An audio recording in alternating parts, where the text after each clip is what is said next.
puissance dans le transfèrement des jeunes désœuvrés à Kanyamaka CC.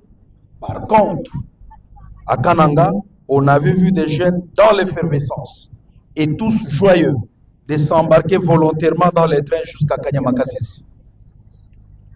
À Kinshasa et Lubumbashi, il fallait beaucoup de surveillance, voire une certaine contrainte pour que les jeunes s'embarquent pour Kanyamaka CC.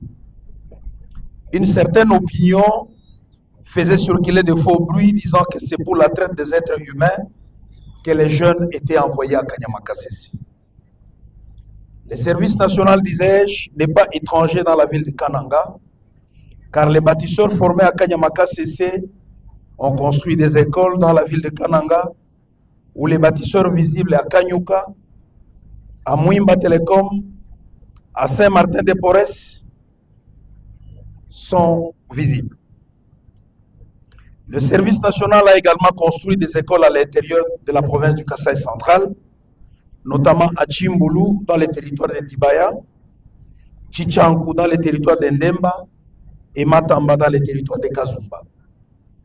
Aussi, depuis fin 2022, le service national a ouvert des dépôts pour la vente du maïs ici dans la ville de Kananga. Lorsque la cargaison de maïs produite par le service national est arrivée à Kananga il y a 3 ans, les seaux de maïs étaient négociés ou vendus sur le marché local à 15 000 francs congolais.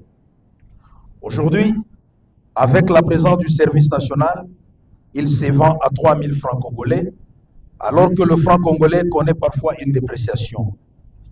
Cela veut dire que la présence du service national a contribué à stabiliser le prix de ces denrées stratégiques sur le marché.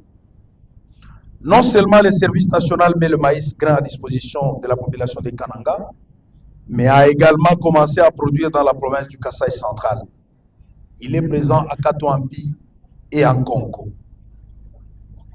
En effet, en guise de rappel, le service national a été créé pour encadrer et former la jeunesse congolaise afin de la mobiliser pour la reconstruction et le développement de notre pays. Il va de soi qu'on ne peut pas parler de l'encadrement de la jeunesse sans penser prioritairement à la construction des écoles et aux conditions d'études des élèves.